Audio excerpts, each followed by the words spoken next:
तो फ्रेंड्स, जैसे कि आप सबको पता है, आज का हमारा जो शानदार सेशन है सक्सेशन प्लानिंग ऑफ एमएफडीज। दोस्तों, ये कहीं ना कहीं हम सबका एक बोलते हैं ना, एक पेन है कि हम हमारे बाद में क्या, अभी हम बड़ा कैसे कर सकते हैं एंड इंडिविजुअल रह के काम करें, कॉरपोरेट बनाएं, क्या करें, इसके क्या फायदे हैं, क्या नुकसान है। तो ये सारी चीजों की जानकारी के लिए आज हमारे साथ में जुड़े हैं हमारे ही मित्र, जो खुद एक एमएफडी है, मिस्टर बाल Sachin Gupta. He is from Lucknow.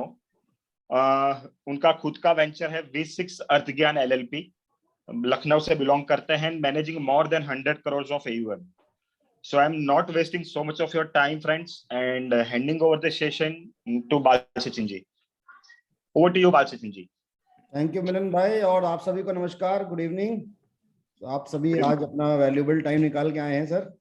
तो ये काफ़ी पेनफुल है सक्सेशन प्लानिंग, और मुझे लगता है सभी के कई सारे सवाल होंगे। तो मैंने, वैसे तो ये बहुत बड़ा टॉपिक है, मैंने सोचा था पहले कितना टाइम मिलेगा, तो मिलन भाई ने बोला 45 मिनट, तो मुझे कम पड़ जाएंगे, तो मैंने फिर इसको काफ़ी छोटा किया ताकि मैं उतने टाइम में कर पाऊँ और क्वेश्चन आंसर ले पाऊँ। मिलन भाई, छोटी सी रिक्वेस्ट है, मैं चाहता हूँ सेशन के दौरान चैट डिसेबल रहे ताकि मैं इकट्ठा एक साथ सबके सवाल लूं।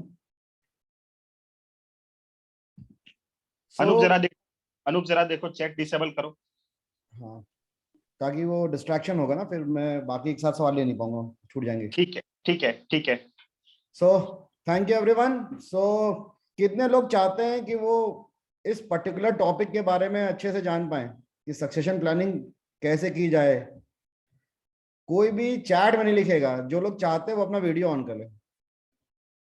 जो लोग चाहते हैं अपना वीडियो ऑन कर लें। जिन जिन लोगों ने वीडियो ऑन कर रखा है वो तो सब चाहते ही हैं। जो और चाहते हैं वो लोग अपना वीडियो ऑन कर लें, क्योंकि मुझे काफी लोगों के वीडियो ऑन नहीं दिख रहे हैं। जैसे लोग ये चाहते नहीं है कि वो जाने की सक्सेशन प्लानिंग कैसे होगी।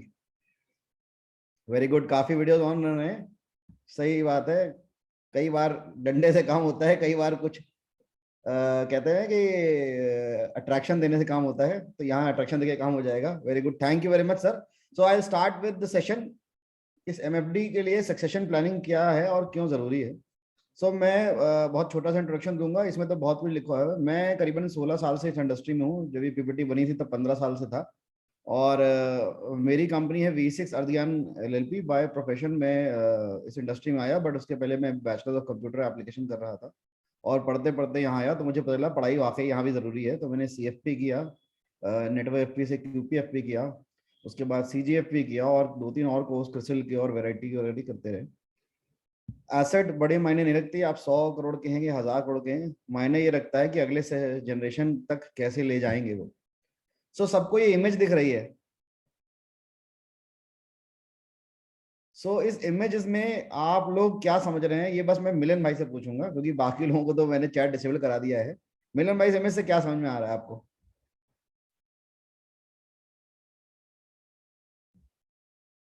आप म्यूट हो, म्यूट हो सर, आप म्यूट हो, मिलन भाई म्यूट हो।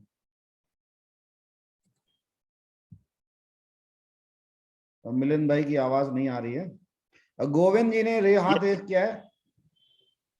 चलिए गोविंद जी से पूछ लेते हैं। गोविंद जी, आपने हाथ रेज किया है, बताइए सर। एक मिनट, वो भी अनम्यूट है। एक मिनट, अभी मेरी आवाज आ रही होगी। हाँ बताइए सर। अच्छा आप बताइए, आपको क्या समझ में आ रहा है इस इमेज से? ये इमेज बहुत पॉपुलर रही है, काफी लोगों ने इसे फॉरवर्ड किया अपने क्लाइंट्स को। नहीं, मैंने तो नहीं किया है। कोई बात नहीं, जिन्होंने किया है वो समझ रहे होंगे। तो सर इमेज से क्या समझ में आ रहा है मनी भाई आपको? दोनों दोनों दोनों पाँव से गहराई मत नापो। सर दोनों पाँव से गहराई मत नापो, और दूसरे को भी मत बुलाओ उस गहराई नापने के लिए। हाँ, अपनी गहराई नापने के लिए है, दूसरे को मत बुलाओ। तो जो लोग सामने वाले को डूबता देख रहे हैं वो गलती वो खुद भी ना करें। और अगर बहुत सारे लोग जो इस गलती को दोहरा रहे हैं उससे दूर हों, और यही है सक्सेशन प्लानिंग। तो बाय टेक्निकल डेफिनेशन यहाँ लिखा हुआ है कि succession planning refers to a business strategy companies used to pass leadership roles down to another employ और अ ग्रुप ऑफ एम्प्लॉय। इसमें आप ऐड कर सकते हैं to families. Succession planning ensures that business continue to run smoothly without interruption after important people move on to new opportunities, retire or pass away. जी हाँ दोस्तों, एक ऐसा मुकाम जरूर आएगा जहां या तो हमको इस बिजनेस से रिटायर होना होगा। वैसे तो एमएफडी कभी रिटायर नहीं होता, लेकिन ऊपर वाले ने शरीर ऐसा बनाया कि कभी ना कभी हम लोगों को अपने आप को रिटायर करना ही पड़ेगा। भगवान ना करे कोविड जैसी परिस्थितियां बहुत मतलब फ्रीक्वेंटली आए और हमको ऐसे लोग अपने आसपास कैफे बंधु को हमने देखा होगा जो हाल फिलहाल में पास्ड हो गए, चले गए, जिनको हम लोग ने सोचा भी नहीं था। तो ऐसी परिस्थितियां भी ना आए, बट ये एक सच्चाई है कि जीवन में कभी ना कभी हमको इस दुनिया से जाना पड़ेगा। तो न्यू अपॉर्चुनिटी तो शायद हमने कभी सोचा नहीं, बट ये दो ऐसे फैक्टर्स हैं जो बड़े इंपॉर्टेंट हैं ताकि आप सक्सेशन प्लानिंग को करें। सक्सेशन प्लानिंग क्यों जरूरी है, इसके लिए मेरे पास दो केस हैं, मेरे लखनऊ के केस हैं, और मैंने यहाँ पर उस केस में से एक मैम को बुलाया है। एक आईएफए थे लखनऊ में, राहुल श्रीवास्तव जी, जो कि कोविड में एक्सपायर हुए। उनकी वाइफ अंजलि श्रीवास्तव यहाँ पर है। अंकुर जी, क्या अंजलि श्रीवास्तव को हम लोग अनम्यूट कर सकते हैं? Yes yes we can. Anjali ji, can you raise? Yeah she is there, wait I am doing. Anjali ji, आप खुद को म्यूट कर लीजिए। अंजलि मैम, आवाज आ रही है? हाँ जी, आपको मेरी आवाज आ रही है सर? बिल्कुल आ रही, clear ma'am. Good evening. Good evening sir. So ma'am, मित्रों मैं आपको बताना चाहूंगा, अंजलि मैम लखनऊ को बिलोंग करती हैं, और हमारे एक आईएफए भाई थे राहुल श्रीवास्तव जी, जो अभी लास्ट ईयर एक्सपायर हुए। मैम आप बताइए, आपका अनुभव कैसा रहा उनकी डेथ के बाद इस इंडस्ट्री को लेकर के, बिजनेस को लेकर के? सर ऐसा कुछ एक्सपेक्टेशन तो होता नहीं है, लाइफ एक्सपेक्टेंसी तो कुछ भी नहीं है। और जब ये कोविड के चलते बीमार हुए थे तो हम सबको यही लग रहा था कि 2-4 दिन में ठीक होकर के ये वापस आ जाएंगे। इनके बिजनेस के बारे में भी मुझे बहुत ज्यादा नॉलेज नहीं थी, क्योंकि मेरी टीचिंग लाइन है। I have MA BEd LLB। काफी बार इन्होंने बोला हस्बैंड ने कि तुम ये सब सीखो, ये सारी चीजें, लेकिन मुझे फाइनेंशियल इंडस्ट्री की नॉलेज भी नहीं थी और मुझे इंटरेस्ट भी नहीं था, तो मैंने इस चीज को नहीं आगे बढ़ाने की सोची।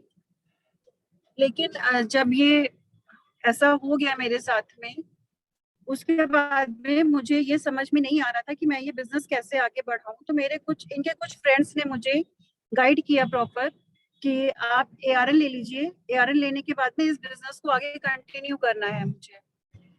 तो पहले तो मुझे ARN ही नहीं मालूम था, फिर मैंने ARN का एग्जाम दिया, पास किया। किसी भी हाल में मुझे ये बिजनेस छोड़ना नहीं था, क्योंकि इसमें इनके 15 साल की मेहनत लगी हुई थी। उसके बाद में कई सारे AMCs का ये काम करते थे, जहां पर कुछ में नॉमिनी मेरा रजिस्टर्ड था, वहां से AUM मेरा आसानी से ट्रांसफर हो गया।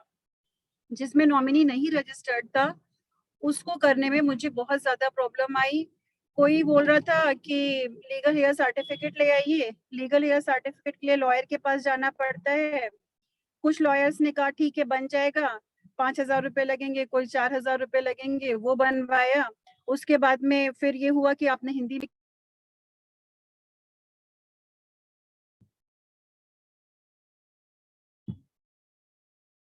मैम अनम्यूट कर लीजिए। हेलो हाँ आ रही आवाज, बोलिए। हेलो, आवाज आ रही है सर? एम आई बिल्कुल आ रही ऑडिबल? मैम। मैम ये बताइए, आपको कितना समय लगा पूरा बिजनेस आपके नाम पे ट्रांसफर होने में? मुझे पूरे 13 महीने लगे हैं। लास्ट 13 ईयर महीने। जनवरी से लेकर आज फरवरी तक मेरे पास पूरा AUM ट्रांसफर हो पाया है। और अब जो है जाकर के मुझे ब्रोकरेज आना शुरू हुई है। कई म्यूचुअल फंड ने ब्रोकरेज देना बंद कर दिया था क्योंकि मेरे पास ARN नहीं था, और मेरे बिजनेस जो है, जो पेंडिंग ब्रोकरेज थी, वो अभी तक नहीं आ पाई है मेरे पास में। थैंक यू मैं मैम। नाम लेना चाहूंगी, HDFC और कैनरा रुबेको ने मेरा बहुत सपोर्ट किया। वहां से मुझे मिलने लगा था पे आउट 3-4 महीने के बाद में ही, लेकिन उसके बाद में किसी भी AMC में मेरा काम स्मूथली नहीं हो पाया, मुझे मैम बहुत टाइम लगा। अगर आपकी मदद कुछ सीनियर डिस्ट्रीब्यूटर ने ना की होती तो क्या ये काम 13 महीने से कम समय में हो जाता, या 13 महीने में हो जाता? नहीं, हो ही नहीं पाता, मुझे नहीं लग रहा ये हो पाता। और मे भी मेरा AUM जो है वो, और जो इनके जो भी लोग थे म्यूचुअल फंड इंडस्ट्री के, वो ले लेते अपने आप से, क्योंकि मुझे इसकी नॉलेज नहीं थी और मेरा नॉमिनी रजिस्टर्ड भी नहीं था नाम कहीं में। तो सक्सेशन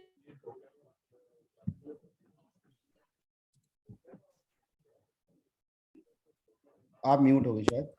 क्या आपका AUM कम हुआ है अभी?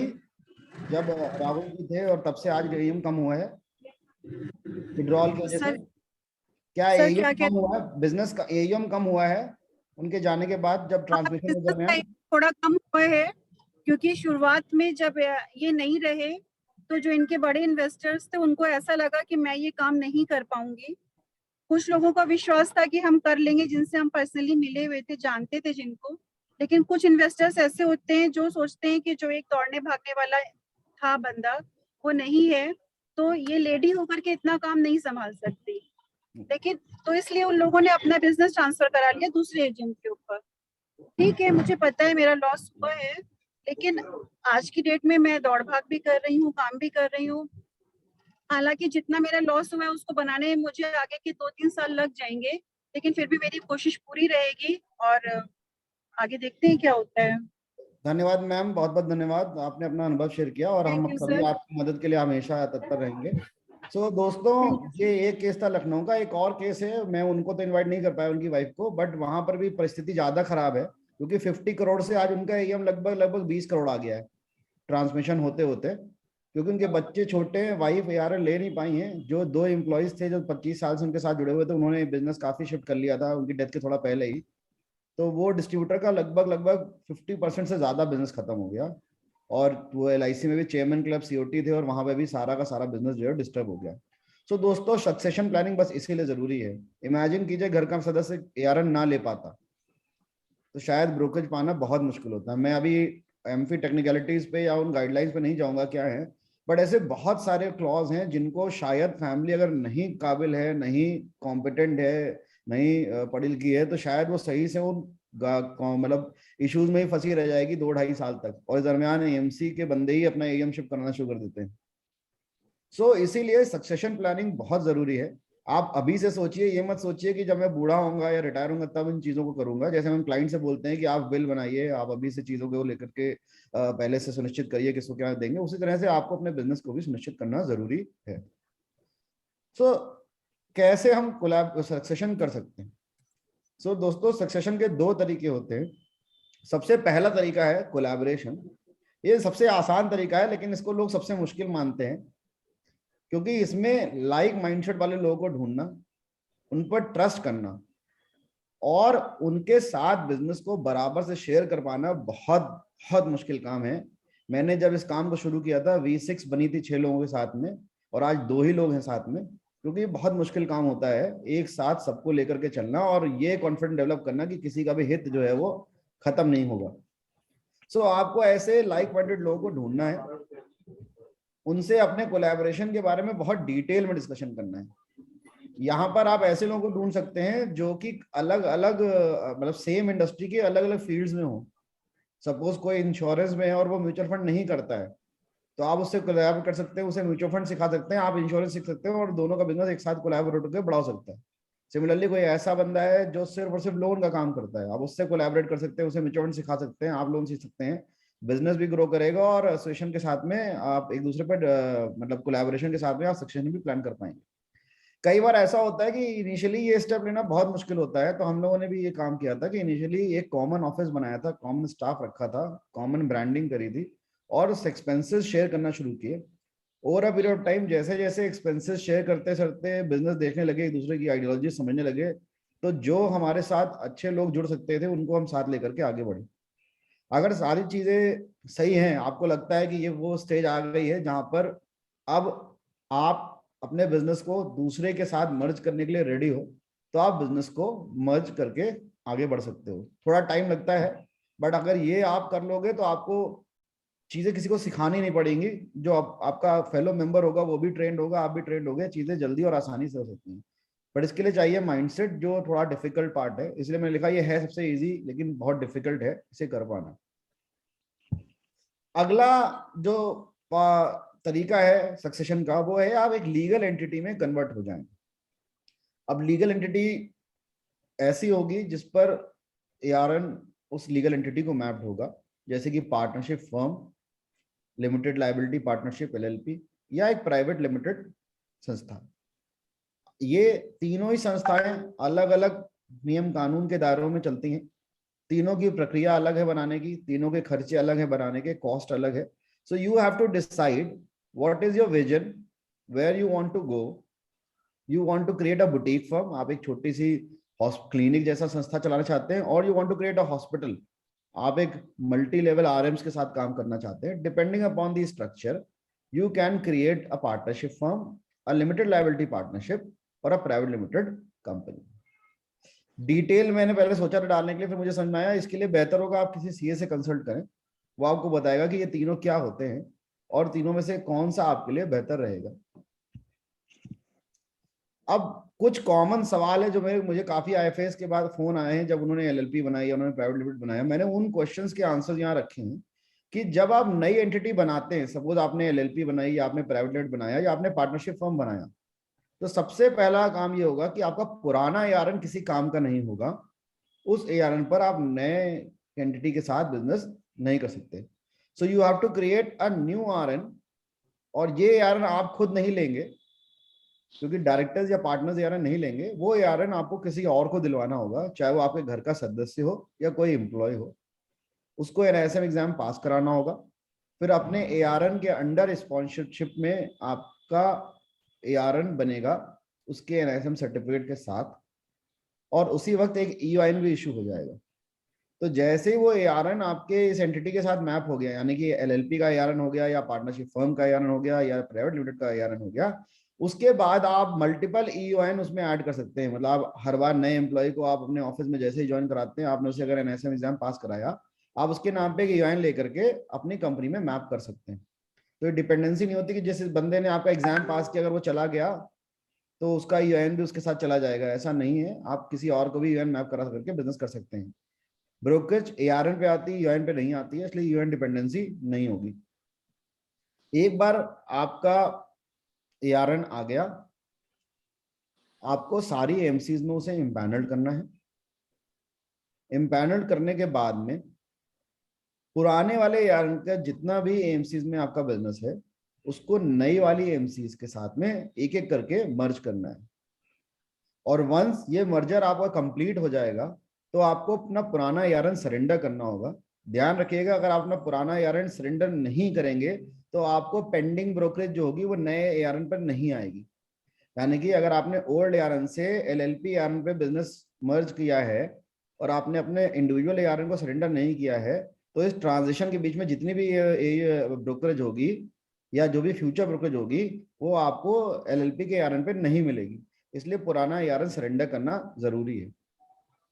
अब इसमें मैंने एक नोट डाला है, ये बात जरूर ध्यान रखिएगा, ये मैंने भी फेस किया था. कुछ और डिस्ट्रीब्यूटर्स ने मुझे फीडबैक दिया कि जब आप एक नया एआरएन लेते हैं, यानी कि आपने एक एलएलपी का एआरएन लिया या एक पार्टनरशिप फर्म का एआरएन लिया या आपने एक से प्राइवेट लिमिटेड का एआरएन लिया और आप उसे किसी भी एएमसी में इम्पैनल करते हैं, तो बाय डेफिनेशन वो एक न्यू एआरएन है उस एएमसी के लिए. एएमसी के लिए एक नया इम्पैनलमेंट है.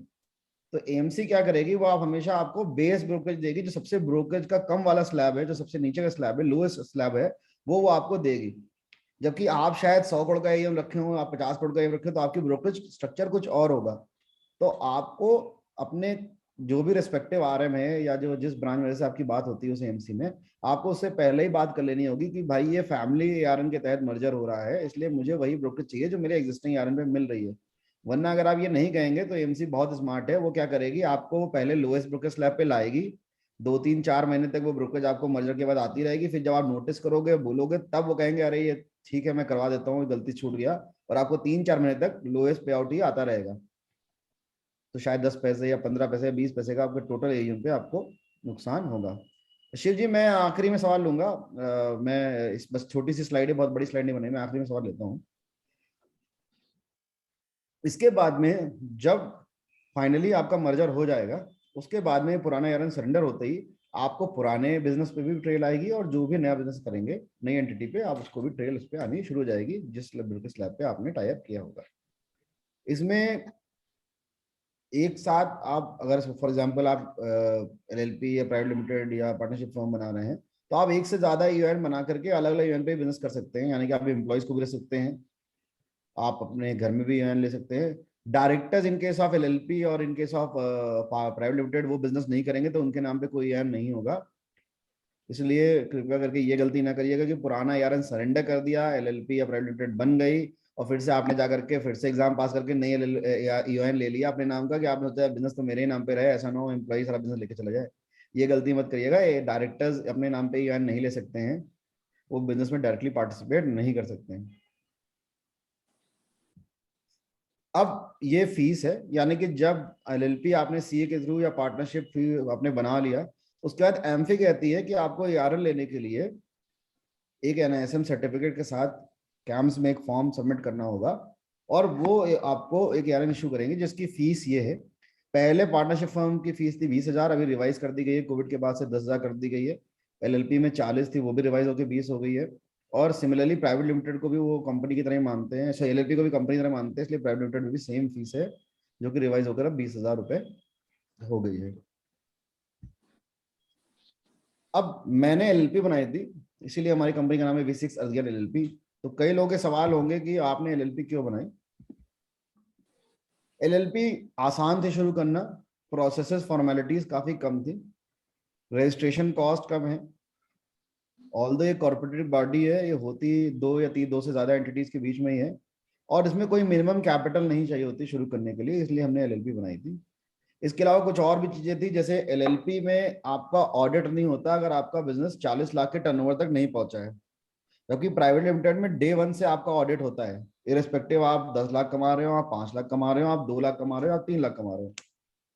प्लस कुछ और एडवांटेजेस थे कि प्राइवेट लिमिटेड में आप कंपनी का जो प्रॉफिट है, यानी कि आपने जो ब्रोकरेज कमाई, सारे खर्चे टैक्सेस निकालने के बाद जो आपके पास ब्रोकरेज बची, वो डायरेक्टर्स या शेयर होल्डर्स डिविडेंड के फॉर्म में ले सकते हैं, और फिर उस पर डिविडेंड डिस्ट्रीब्यूशन टैक्स जाता है, कुछ और कॉम्प्लेक्सिटीज होती है। पहले वो कंपनी देती थी, अब वो इन्वेस्टर के हाथ में खुद है वो देता है, बट वो ज्यादा कॉम्प्लेक्स स्ट्रक्चर था। LLP केस में क्या है, partners end of the day जब फाइनेंशियल क्लोज होता है, टैक्सेस और एक्सपेंसेस चले जाते हैं, तो वो अपनी क्या जो भी प्रॉफिटेबिलिटी है वो पूरी विड्रॉ कर सकते हैं।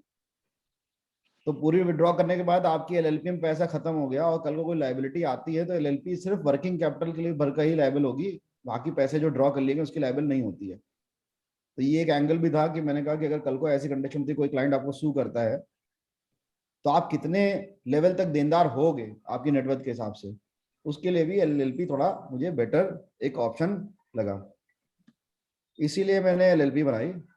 इसके अलावा कुछ और पॉइंट्स थे जो मैंने, मतलब आप किसी भी CA से बात करेंगे वो आपको बताएगा, इसीलिए मैंने LLP बनाई, प्राइवेट लिमिटेड नहीं बनाई। बट हाँ, अगर आपको लगता है आप बहुत बड़ा बिजनेस करने जा रहे हैं, कुछ लोगों को प्राइवेट लिमिटेड सुनने में अच्छा लगता है, कई बार क्या होता है आप किसी क्लाइंट के पास जाएंगे, शायद वो LLP नहीं जानता होगा, प्राइवेट लिमिटेड को इंस्टेंटली कैप्चर कर लेगा, तो वो ज्यादा अट्रैक्टिव हो जाता है।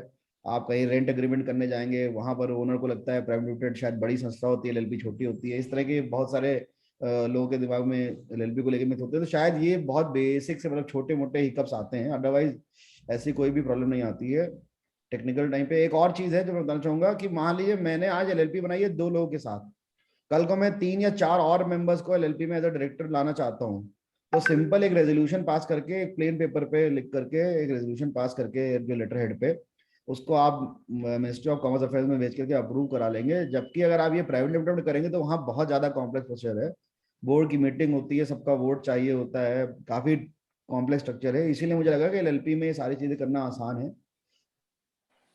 अगर आपको बहुत ज्यादा फंडिंग की जरूरत नहीं है, मतलब जैसे आज के डेट में स्टार्टअप्स का एक नया क्रेज आया है, स्टार्टअप्स के थ्रू फंडिंग लोग लेते हैं, कुछ डिस्ट्रीब्यूटर्स ने भी लिया है शायद गुजरात में या और कुछ जगह में मैंने सुना है। तो अगर आपको स्टार्टअप फंडिंग नहीं चाहिए तो LLP प्राइवेट लिमिटेड की बहुत जरूरत नहीं है। बाकी FDI दोनों में निवेश कर सकते हैं, LLP में भी प्राइवेट लिमिटेड में भी। बट हाँ, कंप्लीटली कंप्लायंस वाइज या expenses wise LLP is quite cheaper than partnership, इसीलिए हमने LLP बनाई। सो सर, इंपॉर्टेंट ये नहीं है कि आपने क्या लीगल स्ट्रक्चर बनाया है और उस लीगल स्ट्रक्चर को आप कैसे आगे ले जाते हैं। इंपॉर्टेंट ये है कि आप अगर अपनी फैमिली को आगे लाना चाहते हैं तो क्या आपके बच्चों का बचपन से ही आपने माइंडसेट उस तरह से ड्राइव किया है, क्योंकि अगर बच्चा इंटरेस्टेड है कंप्यूटर साइंस में तो वो नहीं आएगा फाइनेंस में, वो तब तक नहीं आएगा जब उसको बाहर 1 लाख मिल रहा हो और आप 2 लाख ना दे रहे हो या 3 लाख ना दे रहे हो। सो आपको डे 1 से अपने फैमिली का माइंडसेट क्रिएट करना होगा अगर आप चाहते हो कि आगे चल के ऐसी कोई कंडीशन हो तो फैमिली इजीली इस चीज को एक्सेप्ट कर पाए, क्योंकि ये सिर्फ पेपर पे काम करना नहीं है। मैं आपको बताऊं, जैसे अभी भाभी जो आई थी अंजलि जी, उनको कुछ नहीं पता था इस इंडस्ट्री के बारे में, वो आप सीख रही हैं, बहुत सारी चीजें मैंने बताई इस पीरियड में और लोगों ने बताई, वो सीख रही हैं। सो उनको पता ही नहीं था। तो सबसे पहले तो आपको अपनी फैमिली को अगर सक्सेशन में लाना है तो एक माइंडसेट क्रिएट करना होगा अपनी फैमिली का। धीरे धीरे बिजनेस की आपको नॉलेज देनी होगी। मैं एक आर्टिकल है, मैं बाद में लिंक शेयर कर दूंगा। अभी एक फेलो डिस्ट्रीब्यूटर वो अपने दोनों बच्चों को अपने बिजनेस में लाए हैं, और ऐसे नहीं लाए हैं, उन्होंने बाकायदा उनको पढ़ाया, एमबीए करवाया। एमबीए कराने के बाद में उन्होंने एक ऑलरेडी एक कंपनी में उनको नौकरी कराई, 1-1.5 साल 2 साल, उनसे कहा आप एक्सपीरियंस लो कॉर्पोरेट का। उसके बाद वो अपने बिजनेस में उनको वापस से लेकर के आए। सो दोनों बच्चे वेल प्रिपेयर्ड होकर के आए हैं, इंडस्ट्री को अच्छे से समझ के आए हैं। सो हमें अपने बच्चों को पहले इस तरह से तैयार करना होगा, या अपनी वाइफ को या अपने भाई को, जिसको भी मिलाना चाहते हैं, उसको तैयार करना होगा। सिर्फ पेपर पे एंटिटी बनाने से सक्सेशन नहीं होता फिर, क्योंकि सक्सेशन तो हो जाएगा, बट वो जो 100 करोड़ या 50 करोड़ या 30 करोड़ का एम आप लेके आए थे मेहनत करके 10-15-20 सालों में, वो धीरे धीरे खत्म हो जाएगा। मुझसे बहुत पहले एक बड़े डिस्ट्रीब्यूटर ने कहा था कि हम लोग जिस बिजनेस को करते हैं वो एक बर्फ का पहाड़ है, अगर नई बर्फ नहीं डालेंगे तो पुरानी पिघलती जाएगी। तो फैमिली को जब बिजनेस पहली बार मिलता है ना, तो वो नई बर्फ नहीं डाल पाता, तो धीरे धीरे बर्फ पिघलती रहती है। एमसी वाले ही अपने खास डिस्ट्रीब्यूटर को या अपने एक्स एम्प्लॉय को, जो डिस्ट्रीब्यूटर बन गया, उसी को लीड पास कर देंगे कि जाओ इनके यहाँ से जाकर के बिजनेस ले लो, बिकॉज अब कोई देखने वाला नहीं है। सो आपको ये सारे रिस्क को समझना होगा, और इसको रिस्क को समझने के बाद में आपको आगे काम करना होगा। कई बार ये भी होता है कि फैमिली नहीं आना चाहती, बच्चे बड़े हो गए हैं, बच्चे एमबीए कर चुके हैं, बीटेक कर चुके हैं, वो और किसी इंडस्ट्री में चले गए हैं और वो नहीं आना चाहते। तो वहां पे सर आपको अपने एम्प्लॉयज को इस काबिल बनाना होगा कि वो एम्प्लॉयज आगे चल के उस बिजनेस को संभाल सकें, और आप as a board of director या एज अ शेयर होल्डर उस बिजनेस का प्रॉफिट या उस बिजनेस का फायदा लेते रहें। यहाँ पर आपको माइंडसेट अपना थोड़ा बड़ा करना होगा। ऐसा नहीं है कि अगर आपका एम्प्लॉय आपका बिजनेस करेगा आगे चल करके तो आपको उस बिजनेस से कोई रेवेन्यू नहीं आएगी, ऐसा नहीं होता है। अगर आप इन्फोसिस की बात करें या आप टीसीएस की बात करें, कोई भी सीओ सीआईओ जब रिटायर होता है वहां से, अगर वो शेयर होल्डर है उस कंपनी का, तो उसको प्रॉफिटेबिलिटी मिलती है। सो अगर आपका मेजर स्टेक कंपनी में है और आपने किसी और को बोर्ड ऑफ डायरेक्टर्स बैठा दिया, तो ऐसा नहीं कि आपको प्रॉफिट नहीं आएगा या आप अपना जो अर्निंग्स थी वो सब चली जाती है। तो अगर आपके बच्चे नहीं आना चाहते हैं, आपकी अगली जनरेशन नहीं आनी चाहिए, तो आपको ऐसी टीम खड़ी करनी होगी। ये बहुत जरूरी है। मतलब मैं और मेरे पार्टनर, हम दोनों का ये विजन है, गोइंग फॉरवर्ड अगर बच्चे नहीं भी आते हैं तो हम अपने 7 या 8 ऐसे एम्प्लॉयज खड़े करेंगे जो बोर्ड ऑफ डायरेक्टर्स में आएंगे, जो पार्टिसिपेट करेंगे कंपनी ग्रोथ में, और कंपनी का नाम एज इट इज चलता रहेगा, हम रहे या ना रहे। सो अगर आपका इस तरह का विजन है तो आप एंटिटी तो खड़ी कर लोगे पेपर पे भी, और ह्यूमंस जिनके साथ आप डील करते हो उनके साथ भी। सो सिर्फ क्लाइंट को मत बोलिए सर सक्सेशन प्लान जरूरी है, आप अपना भी माइंडसेट क्रिएट करिए, अपने टीम का, अपने फैमिली का माइंडसेट क्रिएट करिए, और उसके बाद फिर जो है आप एक अच्छे बिजनेस को बेहतर तरीके से कर भी पाएंगे। और भगवान न करे कोई ऐसी परिस्थिति आए जहां पर आपको चीजें नहीं समझ में आ रही हैं, क्योंकि हम लोग क्या है, सिर्फ हर चीज डेथ ही समझते हैं। डेथ नहीं होती, complete paralysis is also being out of job. आप पूरी जिंदगी काम करना चाहते हो, मैं नहीं चाहता, मैं 50 के बाद दुनिया घूमना चाहता हूँ। So this is a life which हम सबको सोचना चाहिए। डेफिनेटली ये हमारा इंटरेस्ट है, हमारा बिजनेस में इंटरेस्ट है, बट इंटरेस्ट का मतलब ये नहीं होता है कि हम दिन और रात उसमें लगे रहें। Interest is my choice. मैं गिटार जब बजाना चाहूँ तब बजाऊँ, ये नहीं कि दिन भर मैं गिटार ही बजाता हूँ उससे कमाता रहूँ। इंटरेस्ट मेरी चॉइस होना चाहिए, मेरी मजबूरी नहीं होनी चाहिए। सो थैंक यू वेरी मच। बहुत छोटा सेशन मैंने रखा था, अब मैं ओपन हूँ क्वेश्चन आंसर्स के लिए, तो आप मुझसे पूछ सकते हैं। ब्रिलियंट सेशन बाल विकास गुप्ता जी, महासचिव गुप्ता जी। दोस्तों उसमें मैं और एक बात ऐड करना चाहता हूँ। जैसे कि उन्होंने बताया कि इंटरेस्ट होना चाहिए, अगर इंटरेस्ट नहीं है तो मैं पूरा दिन भर गिटार नहीं बजाना चाहता हूँ। तो सेम वेज अगर if we have a legal entity, तो it is easier to sell that entity at some point in time. मतलब एक वैल्यूएशन बनता है, एक individual and a legal entity, उसमें बहुत डिफरेंस होता है। बिकॉज उसको एक लीगल एंटिटी रहती है, उसको एक फेस रहता है, there is employees and every structure is there. तो इसको आगे जाके जैसे कि उन्होंने बताया कि 50 के बाद मुझे बिजनेस नहीं करना है बिकॉज ऑफ हेल्थ रीजंस और because of any other thing, because other choices और अदर थिंग्स। जैसे कि हम क्लाइंट को बोलते हैं कि फाइनेंशियल फ्रीडम है, then you have choice to work और you can take a break and leave the job. उसी तरह से तो if we have a legal entity, so then we can use that to create some good valuation, and then if somebody is interested, which is there are a lot of instances कि जहाँ पे businesses ऐसे बेचे गए and there are companies who have been bought in. So ये भी ध्यान में रखिए. Yeah. गुर भाई, उसमें मैं एक चीज ऐड करना चाहूंगा. अगर आप ये सोच रहे हैं कि आने वाले 25-30 साल बाद मैं अपने बिजनेस को बेचूंगा, अगर आपका ऐसा विजन है, तो डेफिनेटली लीगल एंटिटी तो आपको बनानी पड़ेगी, बट आपका एंटायर वर्क भी बहुत ऑर्गेनाइज होना पड़ेगा. क्योंकि कोई भी आपकी वैल्यूएशन तभी करेगा जब उसे एक ऑर्गेनाइज बिजनेस दिखेगा, उसको प्रोसेसेस दिखेंगे. उसको मैं आपको बताऊं, मैं अभी 100 करोड़ हुआ हूं, मेरे पास अभी एमफी का ड्यू डिलिजेंस क्वेश्चनर आया है. अगर आप उस क्वेश्चनर को पढ़ेंगे और आप देखेंगे तो आप और हम तो बिल्कुल अनऑर्गेनाइज्ड हैं. बिल्कुल बिल्कुल सही बात है. आगे खुल जाएंगी कि हम लोगों ने कोई भी प्रोसेस डिराइव ही नहीं किया अपने बिजनेस का, ना कुछ लिखित में है, ना कुछ डॉक्यूमेंटेड है, ना ही कोई प्रोसेस फॉलो करते हैं. तो अगर आप चाहते हो कि आप अपनी एंटिटी को इतना बड़ा करो कि आप उसे बेच सको 100, 200, 500 करोड़ में, तो आपको अपने स्ट्रक्चर को लीगल तो बनाना है, बट उसे ऑर्गेनाइज करना है और प्रोसेस ड्रिवन करना है. ये बहुत इंपॉर्टेंट चीज है. बिल्कुल. बालचंद्र जी, ड्यू डिलिजेंस रिपोर्ट मैंने कल ही देखी है बॉस. मतलब अल्टीमेट है सर. मतलब वो से भी चाहता है कि हम ऑर्गेनाइज हो, इसीलिए वो इस तरह के सवाल हमसे कर रहा है. बिल्कुल बिल्कुल बिल्कुल. Balchandran ji, may I request you to stop the sharing? मतलब yes, then just we can see the yeah. Great, fair enough. So fantastic session and there's a lot of insight.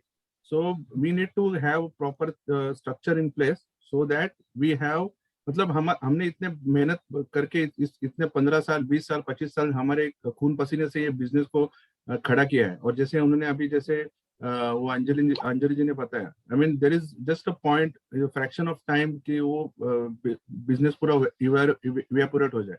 और बाल सचिन जी ने अच्छा एग्जांपल दिया कि it is like a ice, मतलब बर्फ की तरह है, अगर नया नहीं डालेंगे तो वो पिघल जाएगा. One more thing I would like to suggest you everything, because we are into noble profession.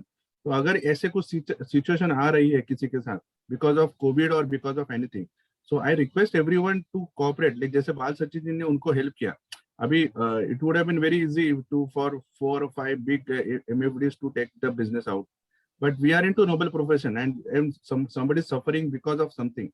So I would request कि अगर ऐसा कुछ situation होता है तो then try to help that person, and so that I mean now she's been able to stand up on her feet, मतलब because of the help of this few MFDs who are उसके तरह से that person also will stand and can prosper in life. Yeah, we'll take the question and answers. Shiva bhai, please unmute. Yeah, good evening everyone.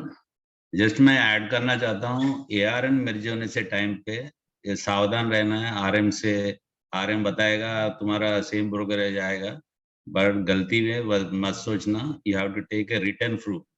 अगर वो email से लेने के बाद ही धंधा करना, नहीं तो पुराना ARN में धंधा करो. And one more thing, at the time of merging also आपको अगर ब्रोकरेज इससे पहले आपको 1 रुपी आ रहा है, अभी बिकॉज ऑफ AUM बढ़ने के वजह से TR कम हुआ, कुछ AMC अभी कम कर रहे कमीशन बोले तो. देयर इज वन हैम्फी सर्कुलर इज देयर. अगर आपको पुराना 1 रुपया आ रहा है, अभी 70 पैसा है टॉप ब्रोकरेज में भी, यू विल गेट 70 पैसा ओनली. डोंट थिंक दैट मैं पुराना 1 रुपया अभी कम आ रहा है, ऐसा झंझट करने का नहीं है. The circular which is the lowest brokerage in both the merging ARNs, you will get a lower only. Last 6 months I got more than 10 to 15 calls, everybody shifting to LLP and private limited. I request everyone to go to legal entity, and what are the things, if you RM बताएगा ये हो जाएगा वो हो जाएगा, कुछ ना होगा. रिटर्न ले लो, बात करो. And one more thing, after becoming you are a director and taking a new ARN, you can, after surrendering your old ARN, you can become your employee. You can take UN in your company also, and you can draw salary also. I'm doing for the last 3 years, and in 2008 I took a LLP. Better LLP is a taxation ज्यादा है private limited से, वो एक ध्यान में रखना है. इससे पहले both are same. Last before year they reduced the tax for private limited, not for LLP. This is from my side. I wanted to add something. That's all. Great. Thanks a lot Shiva भाई. I mean thanks a lot for the wonderful insight. दोस्तों ये चीजों का ध्यान में रखिए and please note down these things because ये बहुत nitty-gritty में है and these people have worked actually on this practical expenses है. या बॉबी जी. बाल सचिन जी, बहुत बढ़िया आपने इंसाइट्स दिया और मतलब कि लाइव एग्जांपल्स के साथ हम लोग बिजनेस के लिए आगे तो भाग रहे हैं, बट आपने जो लाइव बताया कि सक्सेशन प्लानिंग, वाकई में मेरी तो आंखें आपने कम से कम खोल दी हैं. मेरा एक छोटा सा क्वेश्चन था कि आपने अभी एक चीज बताई कि आपको ओल्ड ARN सरेंडर करना पड़ेगा और आपको नई ब्रोकरेज तभी मिलेगी जब आप ओल्ड ARN सरेंडर करेंगे, बट बीच के प्रोसेस में 2-3 महीने लगते हैं कि हमारा पुराना ARN सरेंडर करके हम नया ARN ले रहे हैं, तो क्या वो 3-4 महीने की ब्रोकरेज का कैसे रहेगा कंसर्न? सर इसमें ऐसा होता है कि जैसे आपने ARN मान लीजिए ले लिया और उसका इम्पैनल कर लिया, अब आपने एक साथ ही सब जगह एप्लीकेशन भेज दी. सपोज 5 AMC में आपकी एप्लीकेशन प्रोसेस हो गई और 5 में आपकी पेंडिंग है, तो क्या होगा, जहां जहां एप्लीकेशन प्रोसेस हो गई है, ठीक है, वहां पे पुराने ARN से तो बिजनेस आ गया, लेकिन वो ब्रोकरेज नहीं देंगे. ठीक है, जब तक के बाकी बचे हुए ARN आपके एप्लीकेशन प्रोसेस नहीं होते तब तक आप ARN भी नहीं सरेंडर कर सकते. तो जब तक सारी AMC में आपका ARN मर्जर नहीं हो जाता, उसके बाद आप ARN सरेंडर करोगे, उसके बाद ही जब आप वो कॉपी सरेंडर की दोगे फिर वो ब्रोकरेज रिलीज करते हैं. तो पुरानी ब्रोकरेज भी मतलब आप ये कह रहे हैं कि हमें रिलीज हो जाएगी, जो मतलब कि हमने ARN सरेंडर किया था जिस टाइम पीरियड में कंप्लीट पेंडिंग है, जैसे ही सरेंडर होता है आपको ब्रोकरेज भेज देते हैं नए ARN पे. Thank you Bobby ji. Thank you ji, thank you. दोस्तों आज के सेशन के पहले ही मिलिंद भाई ने बताया था कि जो भी लोग आज क्वेश्चन पूछना चाहते हैं they have to keep their videos on. अगर जिनके वीडियोस ऑन नहीं है तो sorry to say that we won't be able to take your question. या Govind ji please. Good evening everybody. Bal Sachin जी, बहुत अच्छा सेशन रहा है ये सक्सेशन पे. एक सवाल मैं आपसे पूछना चाहूंगा कि आपने बोला कि हमने अगर LLP या प्राइवेट लिमिटेड कंपनी बना दी तो वहां पे हम खुद ARN नहीं ले पाएंगे, तो फिर सर आप ARN नहीं ले सकते हैं, आप एज ए एम्प्लॉय काम कर सकते हैं. ठीक है, तो आपकी ARN आपकी कंपनी के नाम पे होगा, आप सी EOIN ले सकते हैं, ARN नहीं ले सकते. हाँ, बट तो वो ARN के लिए किसी को तो मैप करना पड़ेगा ना, इंडिविजुअल कोई तो एग्जाम देगा. सर ARN एक बंदा पहले एग्जाम पास करेगा, उसको NISM सर्टिफिकेट मिलेगा. करेक्ट. ठीक है, वो जरूरी नहीं आपके घर का हो, वो बाहर का भी हो सकता है, एम्प्लॉय भी हो सकता है. ठीक है, अब आपने क्या किया, NISM सर्टिफिकेट के साथ में एक ARN लेने का फॉर्म होता है NISM का, उसी एग्जाम्स का, उसको भरा, उसमें NISM की कॉपी लगाई, एम्प्लॉय सेक्शन में उसका नाम डाला, एम्प्लॉय सेक्शन में उसकी कॉपी लगाई. ठीक है, ऊपर अपनी कंपनी की डिटेल्स डाली और उसको आपने भेज दिया. तो होगा क्या कि उस NISM के बिहाफ पे एक ARN इशू होगा कंपनी के नाम पे. ठीक है, और एम्प्लॉय के नाम पे जिसने एग्जाम पास किया था, इसका NISM करा, उसका एक EOIN इशू हो जाएगा. ठीक है, तो ARN आएगा कंपनी के नाम पे, EOIN इशू हो जाएगा एम्प्लॉय के नाम पे. बाद में आप सरेंडर कर सकते हैं अपना ARN, उसके बाद आप चाहे तो आप नया EOIN ले सकते हैं, फिर से NISM पास करके नया EOIN ले सकते हैं. ओके, बाकी आपको सैलरी आएगी, आप डायरेक्ट पार्टनर मतलब LLP में पार्टनर है तो वहाँ सैलरी आप ड्रॉ करोगे. ओके. और उस केस में अगर वो एम्प्लॉय छोड़ के जाता है कहीं और, या किसी मतलब अपनी ऑर्गेनाइजेशन छोड़ के जाता है, तो उसको ARN का क्या होगा? That will remain with us.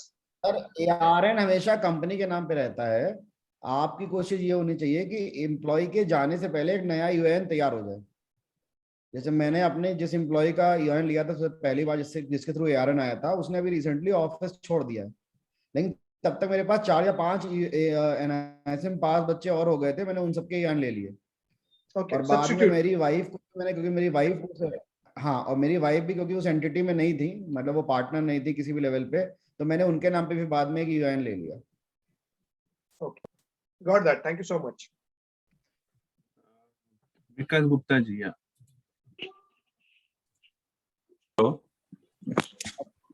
Hello, बताइए सर. हाँ जी, नमस्कार बाल सचिन जी, बहुत बढ़िया इन्फॉर्मेशन आपने दी. मेरा एक सवाल था इसके अंदर कि जैसे कोई भी MFD है, उसकी नॉमिनेशन है, मान लो उसके स्पाउस की, उसकी फैमिली उसके जाने के बाद वो बिजनेस कंटिन्यू करना नहीं चाहती या उनके पास ARN नहीं है, उस केस में सक्सेशन प्लानिंग क्या होगी? सर अगर नॉमिनी है हाँ जी, तो ट्रेल तो आएगी, लेकिन कुछ समय तक ही आएगी फिर वो। मतलब जो बिजनेस उसका चल रहा है, जब अगर वो चलेगा 1 साल 2 साल 3 साल, जो पहला है उसकी ट्रेल आती रहेगी। बस वो खत्म हो जाएगी। और क्योंकि जो मैं आपको ये बता दूं, इसमें एमपी की गाइडलाइन क्या है। पहले एमपी की जो गाइडलाइन थी उसके हिसाब से आपको कोई ट्रेल नहीं मिलेगी अगर आप एआरएन सर्टिफाइड नहीं है। मतलब अगर आपका नॉमिनी है और उसने एआरएन का हाँ एग्जाम जी, पास नहीं किया हुआ है, एआरएन नहीं लिया हुआ है, तो उसको कोई ट्रेल नहीं आती। तो अच्छा आप जो जी, बात कह रहे हैं कि अगर मेरा कुछ नहीं होता है और सिर्फ नॉमिनी है तो कोई भी पैसा नहीं मिलता। लेकिन बाद में काफी जो एसोसिएशंस हैं उन्होंने ये केस रखे सामने, कई सारी डेथ्स हुई थी, तो तब इसमें मॉडिफिकेशन हुआ। फिर ये हो गया कि नॉमिनी है तो ट्रेल तो देंगे, लेकिन वो कुछ समय तक ही आती है बिजनेस, फिर वो खत्म हो जाता है। फिर वो जब कोई बिजनेस करने वाला नहीं होता तो एमसी अपना बिजनेस जाने नहीं देती है, वो एमसी करती है किसी और डिस्ट्रीब्यूटर को पास ऑन करवा देती है। भाई मैं अगर मान लो आदित्य बिरला में मेरा 10 करोड़ का ईएम है, तो वो एमसी क्यों चाहिए 10 करोड़ का बिजनेस किसी और एमसी में चला जाए? वो अपने ही किसी अच्छे डिस्ट्रीब्यूटर्स कहे कि जा करके उनके यहाँ से बिजनेस ले लो, तो वो 1-2 महीने में खत्म हो जाएगा, 3 महीने में या साल भर में। अच्छा, तो नॉमिनेशन की वैलिडिटी केवल उसी की है, जब तक आपका ईएम खड़ा है तो आपको मिल रहा है, अदरवाइज वो लेकिन जो वो वैसे लेकिन एएमसी आपको ये बताएगी नहीं। मैं आपको बता दूं, जब आप एएमसी के पास जाएंगे वो यही कहेगी भाई एआरएन लेके आओ तभी ट्रेल मिलेगी। अच्छा, एएमसी यही कहेगी कि एआरएन आएगा तभी ट्रेल मिलेगी। और मान लो जो या चल रही है और उसकी ट्रेल मिलेगी जी नॉमिनी को? हाँ हाँ बिल्कुल मिलेगी, ट्रेल तो मिलेगी, मैंने कहा ना। तो एसआईपी चल रही है, मतलब आगे के लिए भी जो एसआईपी कटेंगी नॉमिनी को मिलेगी उसको? सर लीगल भाषा में मिलेगी, बट प्रैक्टिकलिटी में वो बिजनेस खत्म हो जाता है।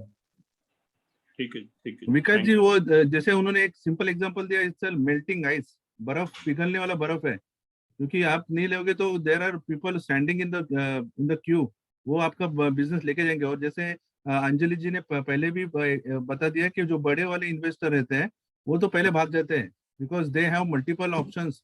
वो बहुत सारी जगह से बिजनेस करते हैं आपके साथ, तो वो एक का बिजनेस दूसरी जगह पे जाने में ज्यादा टाइम नहीं लगता है, and banks are always there to take that business. ठीक है, good। या ख्याति जी। हाँ, हेलो, मेरे क्वेश्चन है कि मतलब सेबी जो है बहुत सारे रूल्स एंड रेगुलेशंस रखती है। मतलब कभी कभी वो चेंज भी करते हैं, वो एकदम फर्म नहीं है उसके रूल्स एंड रेगुलेशंस के लिए। तो एमएफडीज के लिए जो कमीशन है, मतलब compare to other financial products, वो कम है। तो क्या इतना खर्चा करना एमएफडी के लिए, मतलब एलएलपी करना, पार्टनरशिप करना, क्या वो वर्थ है? First question. और सेकंड क्वेश्चन है कि कोई कंपनी के सीईओ या जो फाउंडर रहते हैं उनके खुद के नाम के एआरएन हो सकता है कि कैसे रहते हैं? मैम मैंने पहले बताया, कंपनी का जो भी डायरेक्टर होगा या पार्टनर डायरेक्टर होगा उसके नाम पे एआरएन नहीं होता है। एआरएन कंपनी के नाम पे होता है, वो एम्प्लॉय बनके यूआईएन ले सकता है। और दूसरी बात जो बताया आपने खर्चे की, तो मैम यहाँ पे मैं आपको बिल्कुल बहुत साधारण भाषा में बता रहा हूँ, आप इस बिजनेस को बहुत सीरियस बिजनेस समझिए। मैं अगर एक परचून की दुकान खोलता हूँ और वो किराए पे लेता हूँ, तो अगर 10,000 किराया है तो 2 महीने का सिक्योरिटी और 1 महीने का एडवांस, यानी कि 30,000 मुझे पहले देने पड़ते हैं।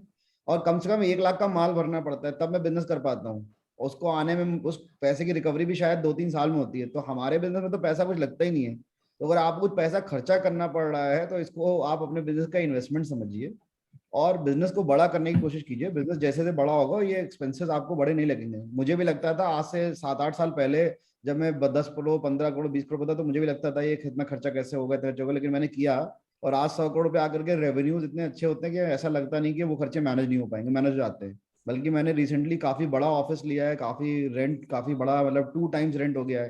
पहले 25,000 के रेंट ऑफिस में थे, अभी मैंने 60,000 का ऑफिस लिया रिसेंटली।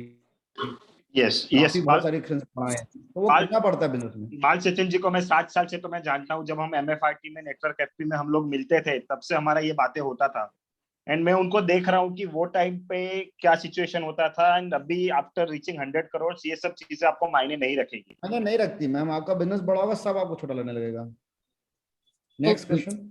एंड मैडम, जैसे कि उन्होंने बताया, if you think business serious, so when you think big, so I mean उसके हिसाब से सोचिए, don't think very small. Ma'am commission मिलता रहेगा, आप परेशान मत होइए। जब कमीशन नहीं होगा ना तो लोग मजबूर होंगे फीस देने के लिए, क्योंकि हर डिस्ट्रीब्यूटर यहाँ फीस मांगेगा। 259 लोग हैं यहाँ पर, सबके सब यही कहेंगे भाई मैं तो बिना फीस से काम ही नहीं करता। तो क्लाइंट को फीस पर देनी पड़ेगी। फीस तो हम नहीं पूछ सकते ना, MFTs नहीं मैम, पूछ सकते। ये तब की बात है जब कमीशन नहीं होंगे, मैं नहीं कह रहा हूँ होंगे। अगर TO खत्म होती तब की बात है। तब यहाँ जितने लोग बैठे हैं कोई फ्री में काम नहीं करेगा, हाँ। सब कहेंगे फीस के लिए। तो ओके इसलिए आप इस सब चीजों में मत सोचिए, आप बिजनेस को बड़ा कीजिए, चीजें अपने आप मैनेज जाती हैं। Okay okay. Next question. या दीपक जी। हाँ जी, नमस्कार बाल सचिन जी। मेरे एक्चुअली 3 सवाल हैं। एक तो सर आपने प्राइवेट लिमिटेड, LLP और सबके बारे में बताया, लेकिन जैसे किसी को मान लीजिए कोई कोलैबोरेशन नहीं करना है तो उस केस में फिर HUF में भी बिजनेस किया जा सकता है। HUF 4 जनरेशन तक पास ऑन हो जाती है, खाली कर्ता उसमें बदलता जाता है। सर आप कर सकते हैं, HUF में कर सकते हैं, लेकिन प्रॉब्लम मैं आपको बताता हूँ क्या है कि HUF के केस में हाँ कर सकते हैं, क्योंकि HUF के केस में जो पैन आता है वो HUF के नाम पे होता है, कर्ता बदलता है, कर सकते हैं। बट मेरे सजेशन ये है कि अगर मान लिया आप किसी के साथ कोलैबोरेशन नहीं करना चाहते या प्राइवेट लिमिटेड या वो नहीं बना चाहते हैं, तो आप अपनी वाइफ को पार्टनर बना करके पार्टनरशिप डीड बना लीजिए, ठीक है। क्योंकि पार्टनरशिप डीड में क्या होता है, पार्टनरशिप डीड में मान लीजिए कि कल को एक बंदा मर जाएगा या नहीं रहता है, तो जो उसकी फैमिली के अदर मेंबर है वो पार्टनर बन सकते हैं। ARN जो होगा वो उस सर पार्टनरशिप HUF में भी जहाँ तक मैं समझता हूँ, सेम चीज HUF में भी हो सकती है। HUF में 4 जनरेशन तक वो पास ऑन हो जाती है, कर्ता बदलता जाता है, पहले वाइफ बन जाती है, फिर बच्चे बन जाते हैं, सर फिर हो उनकी वाइफ सकती बन है जाती है, उसके बच्चे बन जाते हैं, वो चलती रहती है 4 जनरेशन तक। सर, मैं HUF में भी हो सकती है, लेकिन मैं आपको बताऊं होता क्या है, फैमिली जब बड़ी होती है पैसा बढ़ने लगता है तो डिस्प्यूट्स बढ़ने लगते हैं, ठीक है। अभी मान लीजिए 4 बेटे हैं, एक बड़ा बेटा कर्ता बन गया, ठीक है, वो सारी डिसीजन ले रहा है, पैसा मान लीजिए 100 करोड़ पे उसको 60 लाख 70 लाख की ट्रेल आ रही है, तो फिर डिस्प्यूट्स बढ़ने लगते हैं। लीगल एंटिटी में ये सब चीजें आसान होती है मैनेज करना। जी जी सर, दूसरा सवाल ये है कि जैसे आपने बताया कि LLP बनाई तो उसमें EUIN किसी और का लगाना होगा, तो सर जब मान लीजिए किसी का इंडिविजुअल ARN है, उसका इंडिविजुअल EUIN भी होता है जो यूनिक होता है, वो आगे तक चलता रहता है, अगर ARN सरेंडर हो जाए तो भी, तो वो EUIN उसमें काम क्यों नहीं आ सकता है? सर क्योंकि वो इंडिविजुअल है। जो लोग आप जिस EUIN की बात कर रहे हैं वो एक इंडिविजुअल ARN को मैप्ड है सर, लेकिन जब वो मैपिंग खत्म हो जाएगी तो EUIN है, यानी कि उसी बंदे का EUIN है, उसी बंदे का ARN है। और मैं जिस EUIN की बात कर रहा हूँ वो उसका ARN नहीं होता, मतलब मेरी कंपनी में जिसने EUIN लिया था ARN उसका नहीं था, ARN कंपनी के नाम पर रजिस्टर्ड था। और आप जो बात कर रहे हो वो इंडिविजुअल ARN वाला बंदा है, उसी का EUIN है। तो जब वो नया ARN लेगा तो वो उसमें वहां नहीं मैप कर सकता, क्योंकि वो ARN जिस ARN पे आया था वो ARN को सरेंडर करना पड़ेगा। सर वो ARN सरेंडर होने के बाद तो वो EUIN फ्री हो जाएगा ना? सर हाँ, EUIN फ्री कर सकते हैं सर, इसके मुझे थोड़ा क्लैरिटी लेनी पड़ेगी, इसका मुझे क्लैरिटी नहीं है, लेकिन मुझे जितना पता है कि नया EUIN लेना पड़ता है। नहीं वो ठीक है सर, जिस समय आप दूसरी एंटिटी क्रिएट कर रहे हो उस समय उस EUIN को मैप नहीं कर सकते हैं, लेकिन बाद में उस EUIN को आप उसी एंटिटी में मैप करा सकते हैं, उसमें कोई दिक्कत नहीं है। तीसरा सवाल ये है सर, इसका मुझे आइडिया नहीं है, क्योंकि मैंने अपने सरेंडर कर दिया था ARN भी IN भी। वो ठीक है सर, लेकिन ऐसा कर सकते हैं, EUIN जो है ना यूनिक होता है। मेरे पास एक ऐसा भी केस आया था जिसमें वो शायद किसी ND के अंडर काम करते थे, वहाँ EUIN था, फिर उन्होंने अपना बिजनेस शुरू करा तो EUIN वही रहा, ARN उनको नया अलॉट हो गया था। नहीं सर, वो डिफरेंट केस है, वो ND के काम कर रहे थे, नहीं वो ठीक है सर, मैं आपको EUIN की वैलिडिटी के लिए बता रहा हूँ मैं खाली। नहीं आप समझे, EUIN तो अलग चीज है। मैं बैंक में नौकरी कर रहा हूँ तो मेरा EUIN है, मेरा ARN नहीं है, ARN बैंक का है। मैं वहां से निकल करके नेशनल डिस्ट्रीब्यूटर में जाता हूँ तो वो मैं EUIN शिफ्ट कर सकता हूँ। बट आपके केस में क्या है, आपका ही ARN है, आपका ही EUIN है, ARN डिफरेंट एंटिटी का नहीं है। सर आप बिल्कुल ठीक कह रहे हैं, लेकिन जब आप उस पुराने ARN को सरेंडर कर देते हैं तब वो EUIN आप नई एंटिटी में मैप कर सकते हैं। दीपक जी तीसरा एक सवाल छोटा सा और, जी बताएं सर। दीपक जी, आपने ARN सरेंडर करने के बाद आपका EUIN भी खत्म हो जाएगा, वो नंबर नहीं रहेगा। Again, you have to apply on your company ARN number as a UN number, and the company will give a letterhead. This बंदा वो आप UN नंबर नया अप्लाई करने से टाइम पे एक कंपनी वाला ये हमारा काम, ये ARN नंबर, ये UN नंबर नया देना है बोल के देगा, आपका UN नंबर खत्म हो जाएगा। पुराना EUIN खत्म हो जाएगा, नया EUIN अलॉट होगा। हाँ, या you have to apply again from this company. ठीक है, फ्रॉम दिस कंपनी से आप अप्लाई करना पड़ता है। अगर नया EUIN नंबर आएगा वो भी वैलिडिटी NISM सर्टिफिकेट जितना दिन है उतना दिन आएगा, अगर 1 साल है तो 1 साल के लिए आएगा। जी जी फिर again you have to renewal. ठीक है सर। तीसरा एक छोटा सा सवाल और था कि जैसे आपने बताया कि जी कोई इंडिविजुअल नाम से काम कर रहा है या किसी भी नाम से काम कर रहा है और वो एंटाइटी में जब शिफ्ट होता है तो पुराना ARN सरेंडर करके वो सारा EUM ट्रांसफर किया जाता है। तो सर इस केस में मेरे को ऐसा लगता है, मेरे को कुछ लोगों ने शायद पहले बताया भी था कि जो लाइव इन्वेस्टर लाइव फोलियो होते हैं वो तो आपके मैप हो जाते हैं, लेकिन जो इन्वेस्टर को आप पहले सर्विस कर चुके हैं और वो फोलियो अभी लाइव नहीं है, वो मैपिंग नहीं होती, वो डाटा AMC और RTA आपसे शेयर नहीं करते हैं। सर ऐसा नहीं है सर, मेरे सॉफ्टवेयर में वो पुराने सारे क्लाइंट दिख रहे हैं जो पहले थे, उनके फोलियोज भी दिख रहे हैं। वो पुराना पूरा डाटा आपके पास आ रहा है जी जी बिल्कुल आ रहा है, जो सारे मतलब डेटा स्टार्ट भी आ रहे हैं, सारे फाइल्स भी आ रही हैं और उनके पुराने फोलियोज भी दिख रहे हैं, redeem हो पुराने चुके हैं। फोलियोज भी दिख रहे हैं जो उस समय भी लाइव नहीं थे, वो भी दिख रहे हैं। बिल्कुल दिख रहे हैं। अच्छा तो एक चीज और इसमें है कि अभी जैसे ना पहले नहीं होता था, अभी MP ने इंडिविजुअल से प्रोप्राइटरशिप कन्वर्ट करने की अनुमति दे दी है, पहले नहीं होती थी ऐसी। तो सर जब आप इंडिविजुअल से प्रोप्राइटरशिप में आते हैं तो उसके बाद आप प्रोप्राइटरशिप से किसी और एंटाइटी में जा सकते हैं, वो चाहे LLP हो, पार्टनरशिप हो या प्राइवेट लिमिटेड हो। उस केस में क्या होता है कि आप सेम ARN को यूज कर सकते हैं एंटाइटी चेंज करके, बिल्कुल उसका सर, स्टेटस चेंज करके। बिल्कुल सर कर सकते हैं। मैंने आपको बोला ना, अगर आप मान लिया मैं LLP बन गया हूँ, कल को मैं LLP से प्राइवेट लिमिटेड जाना तो भी मैं कर सकता हूँ। हाँ तो मेरा ये कहना है सर कि इंडिविजुअल से पहले प्रोप्राइटरशिप में आ जाए जहां भी संभव हो, और उसके बाद अगर आप आगे दूसरी एंटाइटी बनाते हैं तो उसमें फिर कहीं भी कोई किसी तरह की रुकावट नहीं आती, कोई भी ब्रोकरेज नहीं रुकती है और कोई भी किसी तरह की रुकावट नहीं आती है उसमें। सर कोशिश करना चाहिए काम जल्दी हो जाए, बहुत लेट नहीं करना चाहिए सब चीजों को। तो जल्दी सर हो सकता है ना, आप टाइम इंडिविजुअल लगेगा, से पहले प्रोप्राइटरशिप में शिफ्ट करें और एक अगले महीने स्टेप आप है उसमें टाइम लगेगा। अरे फिर सर अगले दीपक एक महीने का सर, 1 से 2 महीने का टाइम लगेगा खाली। दीपक जी, सर आपने लगता नहीं, मर्जर में 7-8 दिन लगते हैं। इंडिविजुअल आपका नाम पे ARN है, प्रोपरेटर भी आप है तो कैसा हो जाएगा? नहीं होगा ना सर हो जाता है अभी। ना मैंने नहीं, अपना वो ARN कह जो रहे मेरा कुछ और कह इंडिविजुअल रहे हैं, नाम से समझ था नहीं पा उसको रहे हैं। मैंने प्रोप्राइटरशिप में कन्वर्ट किया है। ओके। और अभी मैं चाहूँ तो उसको पार्टनरशिप या LLP बना सकता हूँ उसी सेम फर्म को। सर नया ARN चाहिए होगा तब भी सर ठीक है सर, नहीं पैन नहीं नया लगेगा, ARN लगेगा। Deepak ji, sir we PAN will change हो टेक जाएगा, स्टेटस चेंज हो जाएगा, लेकिन ARN चेंज नहीं होगा सर। अभी आप LLP है, आप अगर प्राइवेट लिमिटेड में जाते हैं तो भी पैन चेंज होगा, लेकिन ARN चेंज नहीं होगा उसमें। Deepak ji, we'll take this, we'll check this and we'll get back to you. Sure sir sure. Yeah, because क्या कि अब there are already 20 people and I request now don't raise your hands henceforth. We'll take the Shrikant ji will be the last one. Yeah, Prajapati ji, please, and keep your question very short. जी जी, बस just एक जानकारी के लिए, क्योंकि बाल सचिन जी जान रहे हैं कि मतलब हमने पहले 10 साल पहले पार्टनरशिप फर्म बनाया था और काम किया। इधर 1 साल से LLP बना के कर रहे हैं। जो बाल सचिन जी कर रहे हैं बहुत अच्छा है। अच्छे से सक्सेसफुल तरीके से LLP बना के 1 साल से चेंज कर लिया और कर रहे हैं। और अपने बेटे को 4 साल दिल्ली में स्टडी कराया, 4 साल बेंगलोर में, अभी मुंबई से MBA फाइनल हो गया। बाल सचिन जी को भी मालूम है, हमने उसको ऐड ऑन करके और हम दोनों ने मिलके बनाया और अच्छे से चला रहे हैं। तो बस ये सभी MFD से रिक्वेस्ट है कि जरूर अपने अपने फैमिली को ऐड ऑन करें और लाएं। हम लोग इस लेगेसी को इतना आगे बढ़ाएं कि आने वाले समय में हम सब लोग इसको गौरवान्वित हो सकें। बस इतना सर। देखिए लाइव केस एग्जांपल भी आ गया आपके सामने। Yeah, thanks a lot. Nalin ji, Nalini ji.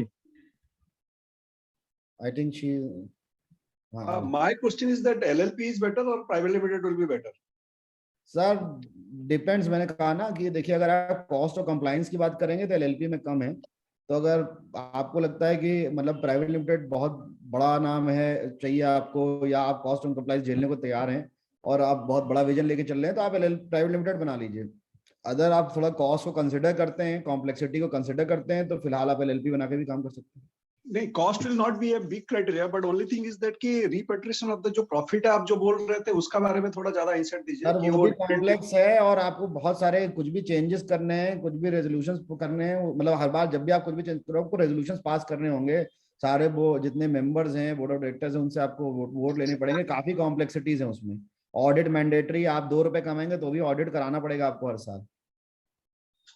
और जो Complexity ज्यादा है। प्रॉफिट भी रिपेट्रिएशन इज आल्सो डिफिकल्ट है, उसमें डिविडेंड डिस्ट्रीब्यूशन यस, वो भी कॉम्प्लेक्स है। तो अगर आप ये सारी कॉम्प्लेक्सिटीज को आसानी से हैंडल कर सकते हैं, कॉस्ट पे करने के लिए तैयार है, तो कोई दिक्कत नहीं है, आप प्राइवेट लिमिटेड बना सकते हैं, क्योंकि बहुत सारे बड़े ठीक है, प्राइवेट लिमिटेड बना ठीक है। रखा है।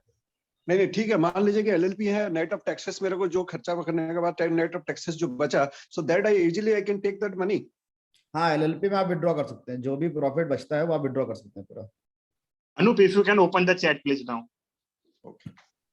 फ्रेंड्स, जस्ट टू शॉर्टली हम लोग इसको ये करते हैं, the comparison between LLP and private limited. Private limited will be superior compare to LLP in terms of अगर आप बड़ा विजन लेके जा रहे हो, but LLP is very easy to handle. I mean अगर आप we are exploring the things we start कर रहे हो, तो LLP will be the better in terms of compliance and easy to I mean usability. Private में taxation कम है compared to LLP. It is around 25% in private and 28 or 30% in LLP. So these are the basic things, and it depends upon the vision of the person and the team कि आप कैसे उसको लेके जा रहे हो. Yeah, we'll take next one. Taxation पहले एक जैसा था, अभी 4 सालों से ज्यादा ये टैक्सेशन कम हुआ है। मैं पहले दोनों में एक जैसे ही टैक्सेशन होता था। और बाकी दोनों तरीके हो सकते हैं, आप स्टेप बाय स्टेप आगे बढ़े या एक साथ आप सीधे बड़ा विजन लेके आगे चले, दोनों ऑप्शन हो सकते हैं। राकेश जी। हाँ सर, राकेश चटाड़िया सर, मैं कोयम्बतूर से हूँ। सर अभी मेरे 3 ARN है। जस्ट मेरे को ये पूछना था, जैसे बाल सचिन जी ने बोला कि अगर आप LLP करते हो तो you can not become a director.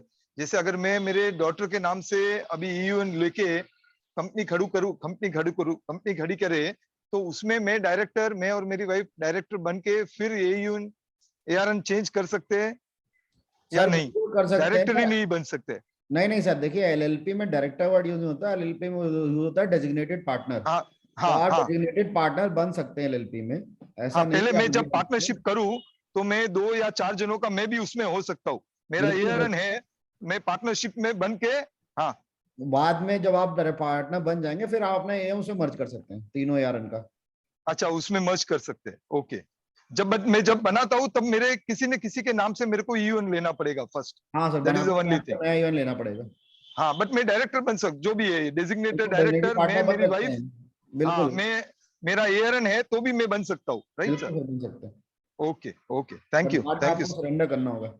हाँ वो ठीक है, वो तो सरेंडर करना ही पड़ेगा on a later date, but it becomes right easy. Okay, तो अभी जैसे सर और एक डाउट था, सब मेरे फैमिली ARN अभी किए हुए हैं, तो सब ब्रोकरेज एक है सब में, तो समझ लीजिए अभी आप जैसे बोल रहे हो कि कोई पुराना जब बिजनेस चालू किया रहेगा तब 1.5 दे रहे हैं, अभी 90 पैसे या 1 रुपी दे रहे, और उसका अभी नया ARN में जब लेने चाहे तो और भी कम रहेगा थोड़ा बहुत बिकॉज ऑफ TER वगैरह। तो जब मर्ज होगा तो वो पुराना वाला मिलेगा या नया वाला ही मिलेगा? सर मर्ज कराते वक्त आप मान लो फॉर एग्जांपल आप उनके गोल्ड क्लब मेंबर हो, फॉर एग्जांपल उनके एक ब्रोकर चलती है गोल्ड स्लैब।